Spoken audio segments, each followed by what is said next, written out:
Today we're talking about the 4 steps you need to take to merge finances with your spouse. So if that sounds like something you're interested in, then definitely stick around for today's video.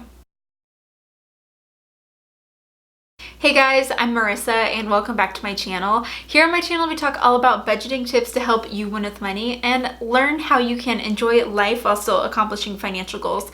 So if that sounds like something that is interesting to you, then definitely subscribe to my channel and also turn on your bell notifications so you won't miss when I post a new video.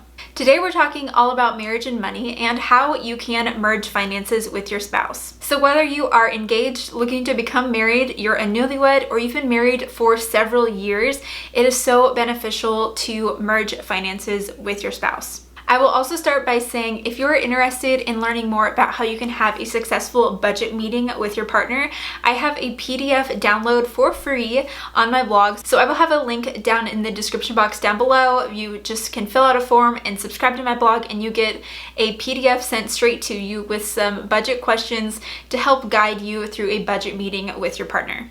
Okay, so let's talk about these 4 steps to merging finances with your spouse. Number 1, talk about money. And this is where that budget meeting questionnaire really comes in handy. I think that it's so valuable for spouses to be on board and being able to talk about money openly and freely with one another.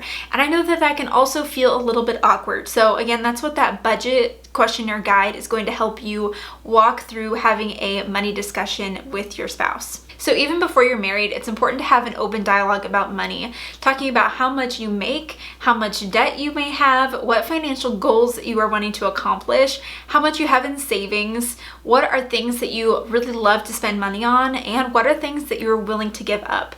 I think that having that overall conversation to just get started talking about money is so beneficial for your relationship. Money fights is among one of the leading causes for divorce, and we definitely want to make sure that we are going against that and trying to be as financially healthy as we can with our spouse. My husband Jacob and I got married when we were right out of college. Jacob graduated a year before I did, but while we were in college we actually got to take Dave Ramsey's Financial Peace University class together for college credit, which was fantastic. And during that class we really got to talk openly about money. And I feel like in the millennial generation we have been more open to talking about money. I will say that I think that that's mainly because of student loans, is that everyone can resonate with having student loans, and that kind of gets the conversation going of, oh, how much student debt do you have? And so when Jacob and I were even dating, we talked openly about the student loans that we had, that we were accruing because we were still in college, and we also didn't even have jobs yet. We didn't even have an income. All that to say, we were very open about our finances from the beginning while we were still dating, and what sparked that was really the debt that we had. The second step to merging finances is to choose a bank or a credit union. So you and your fiance or your spouse may even be holding money at different banks, and so it's important for you to find one that you both can agree upon. Now, banks and credit unions are different. They do have some differences within them, but they both hold your money. They just may do it a little bit differently. So I had previously used a bank, and that's what I used throughout growing up and in college and everything like that. And Jacob was actually a member of a credit union.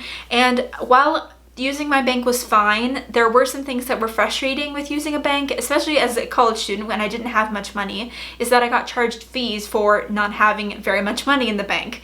Whereas a credit union, I just love more of the hospitality piece, and you just feel like you're a member and part of it.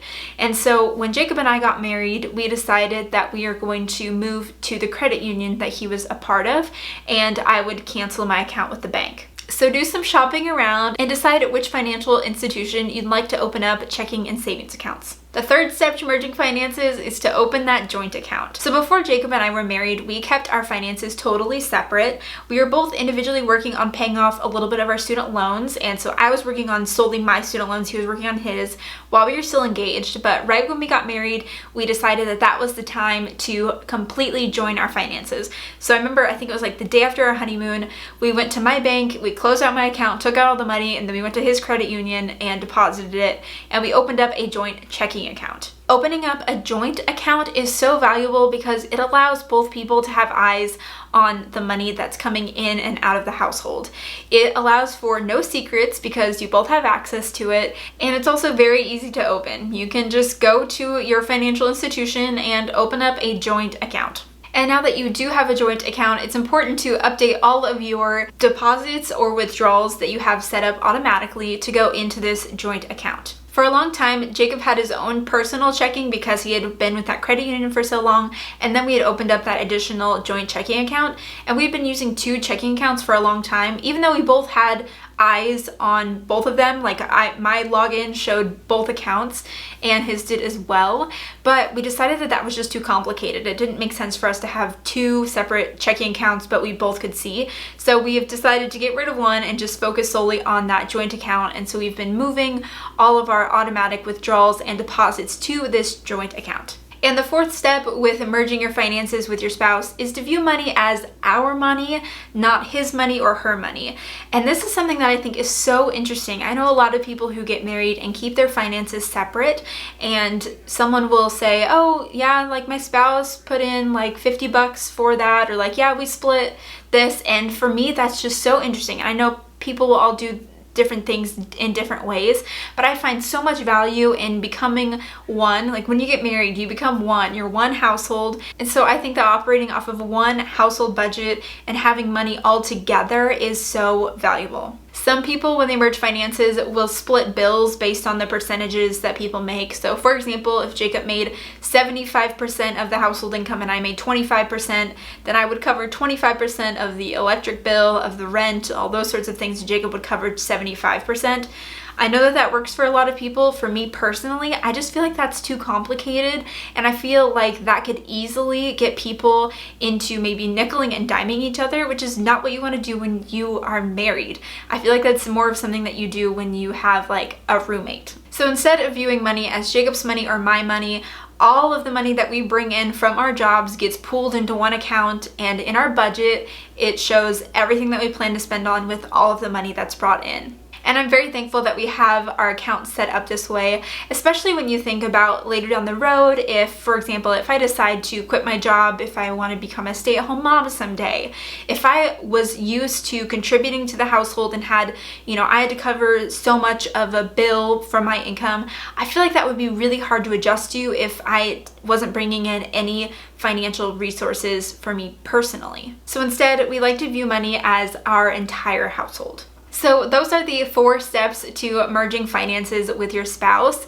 I think that it is so valuable to merge finances with a spouse once you get married. I think that it allows for great communication with your significant other and allows you to be able to work on common financial goals. And you're also able to have great transparency with your spouse, which is the person that you should be most transparent with. So if you enjoyed this video, don't forget to give it a thumbs up, and also don't forget to subscribe to my channel for more videos. Leave me a comment down below and let me know what you think about merging finances with your spouse, and I will look forward to seeing you guys in my next video. Bye guys.